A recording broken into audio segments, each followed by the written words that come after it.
It personally got to you. A video game personally got to you. You're a game journalist, and a video game got personal to you. Somehow, the design, and then Xenoblade, and the design got to you. The silver, it got to you.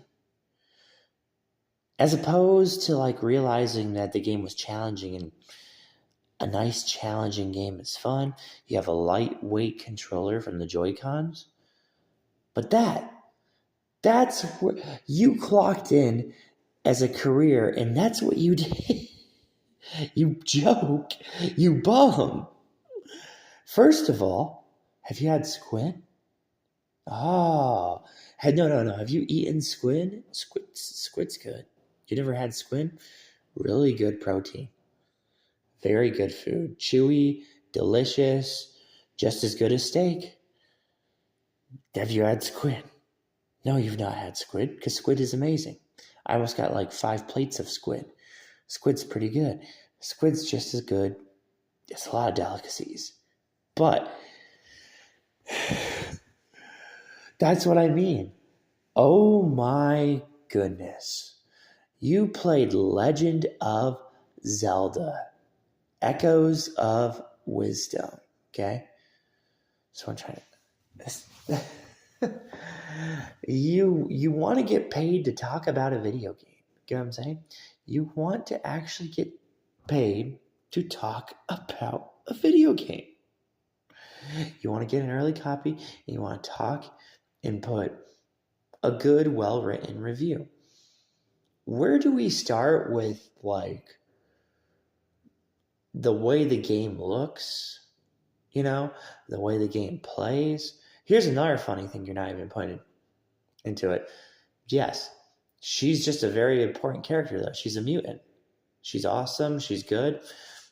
The cutscene of Xenoblade 3, the way it's done, it's just something that's, like, ahead of its time. Something really awesome, right? And there was way too many Xenoblade games, so it's really crazy to think that, like, Xenoblade, after all those other cutscenes that you could be looking at, that, because there's also the other ones, like Mainith and all that. But when you, like, look at that cutscene, and you just sit there and you're like, see that cutscene, and you're like, what the heck? This is more than a video game. See what I'm saying? You're like, this is more than a video game. Oh, okay. No generating opinion about what I'm about to tell you, okay? How many games do you think have armor? That's a lot of video games, right? How many movies do you think have armor? That's a lot of movies. What kind of TV shows do you watch that have armor, right?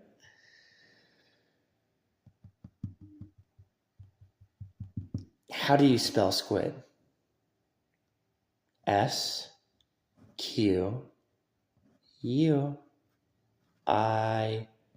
What TV show do you watch? 48 Hours. What's a channel you can watch? ID channel.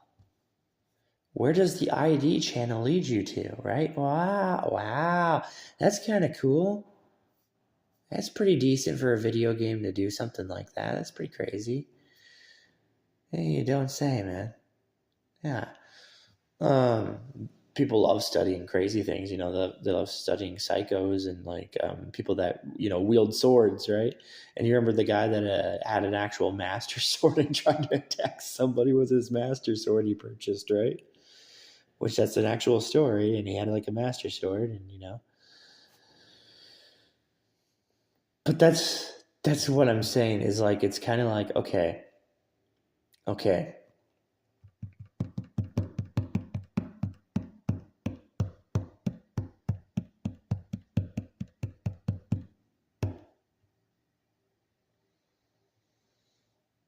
The game that you've been expecting to play is Legend of Zelda, okay? That's the game that you are expected to play, right? But it is funny. Do you realize what is the game called? Like you're a little kid, man. You're just a little kid. What is the game actually called? Legend. Leg end. Right? What's gonna end you? A leg to your head. Right? Okay. So the game is called what? Legend of Zelda. Now, surprisingly, there's the two views that you're not looking into. And sometimes you have to look at the two views, and it's kind of crazy. There's I'm going to be bleeding in the face, right? But then there's the other one where I just get knocked out. My face is red, and I almost die. You know who almost died? Shawn Michaels. He almost passed down and died. Remember that? A lot of work effort. Just a lot of work effort. But you're thinking like you're thinking to yourself, okay, Erdtree, yes, it's a difficult game. It's grindy. It's a grindy game, and it's difficult. And it kind of takes... But you see, Erdtree takes the fun out in a way of like... The way that Erdtree is taking the fun out, when you're actually looking at the review, and you're like, well, how is it taking the fun out? Is Erdtree is taking the fun out because, one, you have to have perfect stats almost. You know, you don't really have to have perfect stats, but like, you know, it's pretty much like a given, right? That you're just trying to see what the game would be like at just like an adequate pace, right? So you have to get that. But there's a lot of cheeses in Erdtree. Erdtree is not gonna be like, you know what I'm saying, right? It's not gonna be like that thought in your head that's gonna be going in there. But then, if you're to put this into a concept, you're purchasing a game that's what, $60 to $70, right? If you're buying a game that is $60 to $70, it has to have something, right? It has to have something that makes you think. The worst part was the idea that went into this, because an over-the-top game, it is very rare that we have over-the-top games or like an idea behind over-the-top games. I'm trying to tell you this like from not like a fan's, because a Zelda fans could be like, oh man, I love Zelda, you know, that's what it's going to be, right? But yes, the actual technical reason I gave it a 10 out of 10 is that art style was good. So I was like, I already knew the art style was good. I know about secrets. I know the art style. I know what I'm looking at. And I was like, oh my gosh, I'm actually looking at something, right? So that was why I gave it a 10 out of 10, because guess what? It wasn't just the art style. It wasn't like the flow. It wasn't the stuff. It was when it started to come that you could customize your adventure. I was like, an over-top game that they're doing a customization route. Okay, that's very core for any video game. Every video game that I've known that has been good in my life has had customization in different ways I can play the game. The sword fighter form is cool because it's a variety. So if you don't really want to learn how to play the game good, you can play with the sword fighter form and still go up and do the casual thing that you've been doing through most Zelda games. And right, that's the big problem I have is like right now, if you've played enough striking games, when you say challenging, when you say this game's challenging, right? But it's like, hey, it better be challenging. For 10 years, buddy, you've had, you know, the idea of, you know, pressing one button and doing some kind of combo like that, okay? Another thing is, yes, Zelda Wind Waker has many good things about it, but there is the argument that goes into it. There's like this little debated argument. Same with Twilight Princess, right? And it's like the argument is like, yes, Wind Waker has a good combat system, but you know, the over-the-top Zelda fans will always win with the no lock-on. You know, like there's like a no lock, like the kind of no lock-on ideas, or the ideas of like timing your attacks. So that's why people still play over-the-top Zelda games, okay?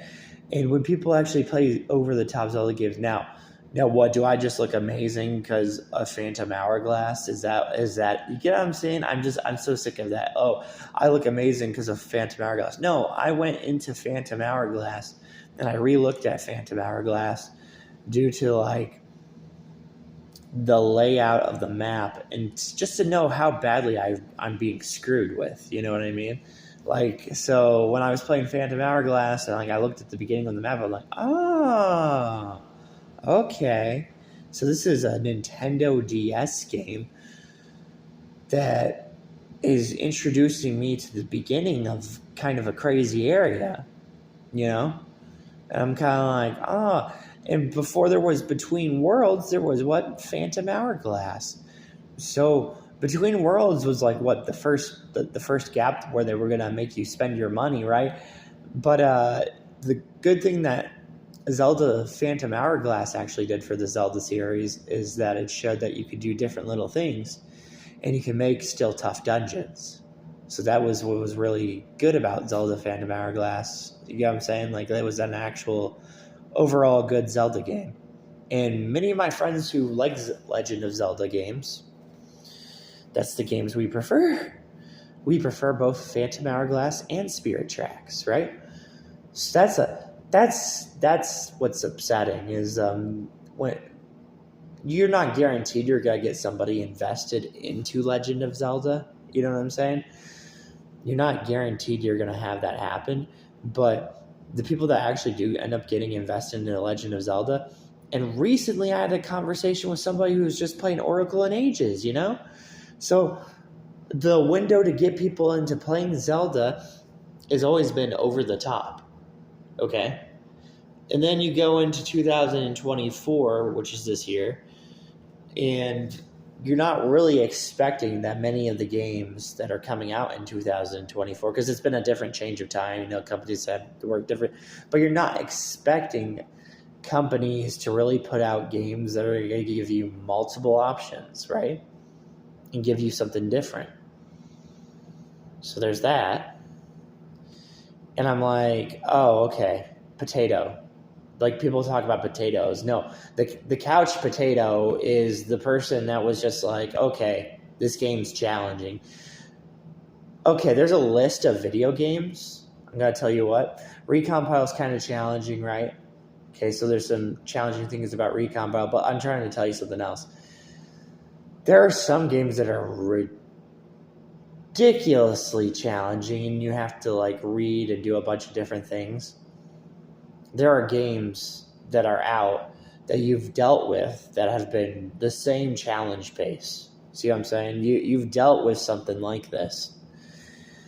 And I'm a little shook by it. There was a playing Splatoon 3 right now. It's like, okay, do you really want to be a game journalist? I'm going to tell you. Do you actually want to be a game journalist? Let me try and tell you something you have to figure out.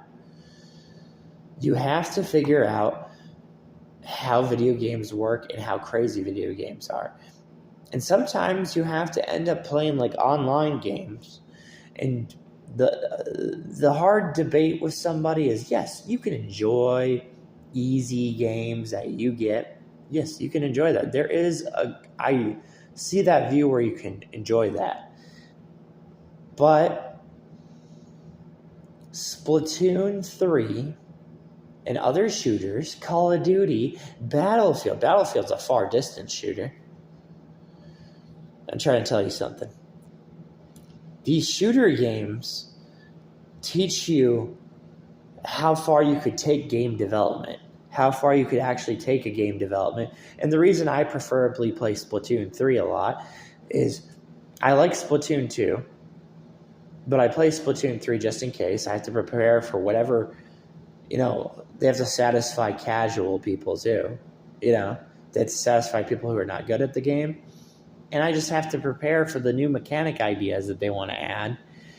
And it only begins to where I see something, okay? Like, you only see a 672 versus, I have a crazy game card of this, 672 versus a, like a 723, and the 672 wins. And those are very amazing matches for online gaming, and that's like that's what separates you and actually makes you know you've done something in your life, whatever your life has been. That's the point when you've known you've actually done something. Okay, and that's on ranked mode, and I was like, that was pretty crazy. Okay, so there's that. See, I'm trying to tell you what I mean. That would be like somebody who plays Halo, and they have their whole little team units and all that, right? Just trying to get people to understand. That would be like you have somebody that actually knows how to snipe, right? Or my favorite, you have somebody that knows how to use a different weapon in Halo, right? That's what that would be. That would be like an actual match you'd want to see. That'd be also like the match for the common people of the new generation of Fortnite. It would just be like a common match, like kind of like a common match of like the skilled fight versus hiding in the tower, like hiding in a tower in build mode. But like the common fight, the intense fight where you're fighting each other and you have to jump around and you have to find the timing to shoot them, and you have like 3 people coming at you and you have to do kind of like a different kind of thing and your eyes hurt because you don't know, you know what I'm saying, and you're just doing all that. And there's that mode. So, but like when it comes to that, there's a reason we talk about this stuff. Okay, we talk about this right now because for somebody to watch you play video games, you lazy piece of crap, for somebody to actually watch you play video games, they kind of want to see something like that. They want to see something like that. I say video game journalism, pipe job for people. Just like a pipe dream job, not a good enough job. Just not there.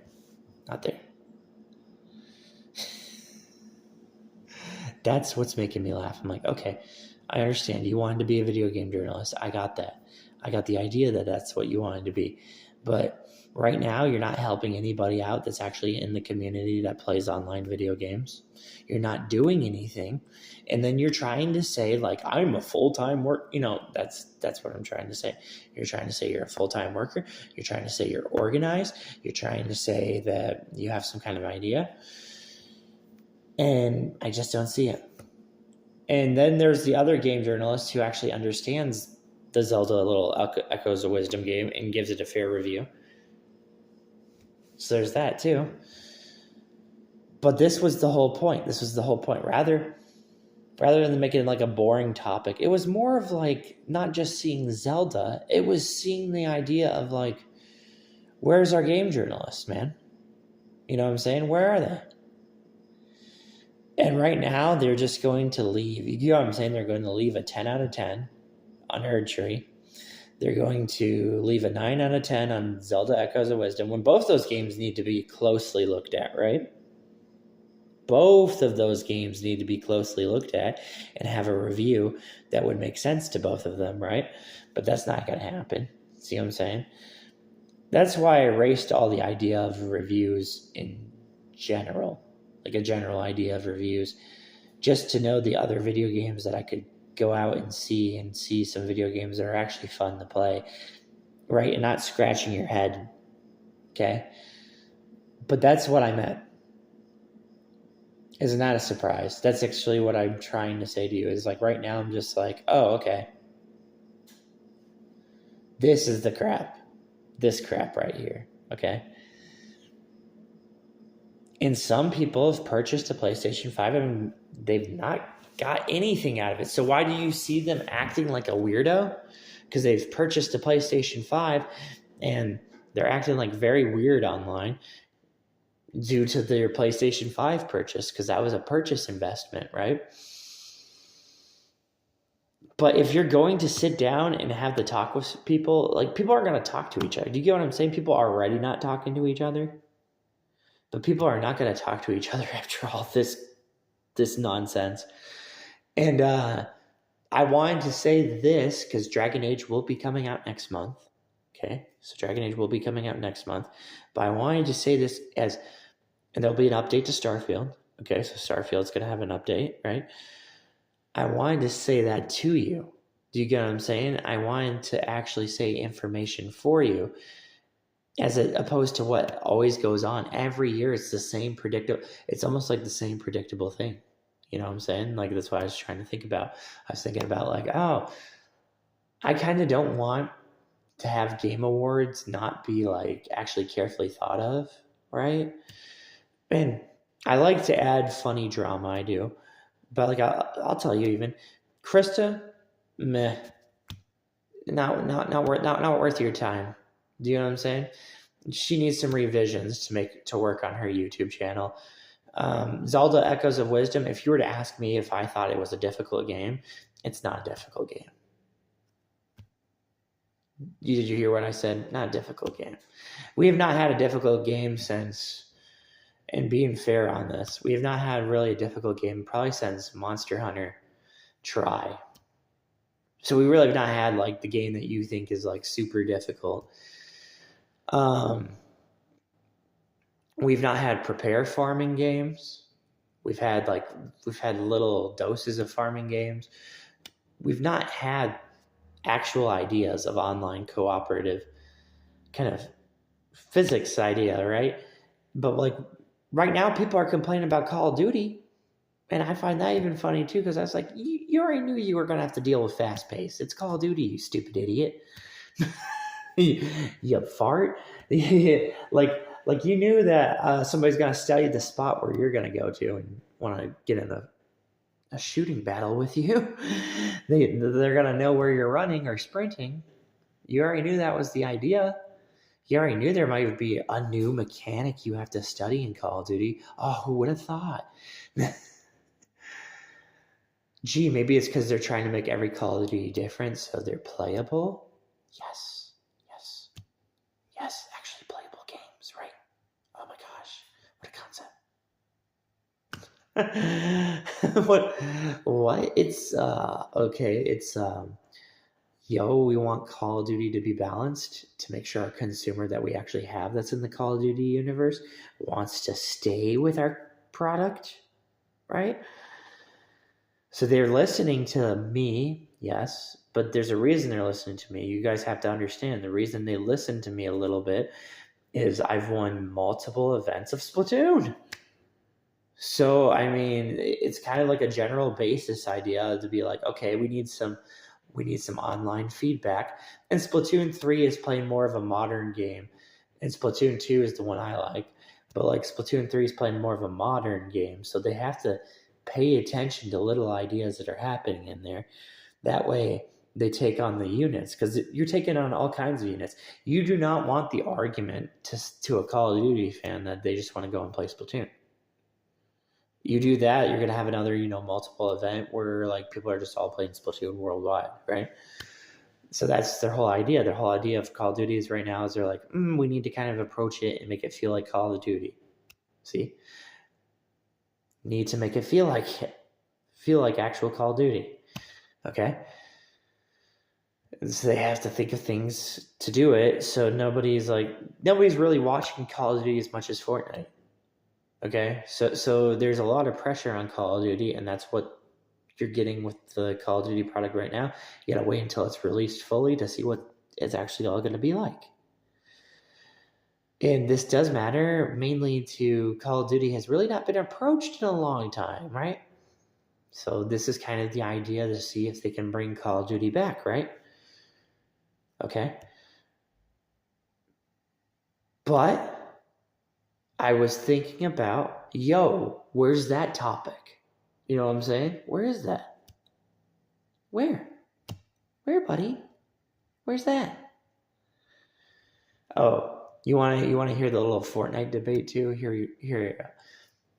People say Fortnite because it's part of a new generation of gaming, right? Kind of like how Minecraft was a new part of generation of gaming. But you will be surprised to know that when you play Fortnite, you are still playing a Conker's Bad Fur Day game at the end of the day. Did you see that one coming? No, you didn't see that one coming, man. You're still playing Conker's Bad Fur Day with combat weapons, right? So, conclusion, calm down for a minute, tiny bit. Look at this. This has been too funny. This has been like an actual professional person who got to write an article. And they wrote an article and they said, this game is challenging. When a game's actually challenging, I'll tell you what, when a game's actually challenging, you'll know. You will know when a game's challenging. A challenging game will make you pause and make you think and make you actually like sit there and you'll be like, oh. And there's games like that are out and available in the market. And it's kind of, it's the dumbest jerk fest right now because that's what that is. And I was like, that is such a stupid jerk fest. There is plenty of games in the market. And there is some games you buy and you will literally say, I'm going to play this game later. I'm not going to play this game now. I'm going to play this game later.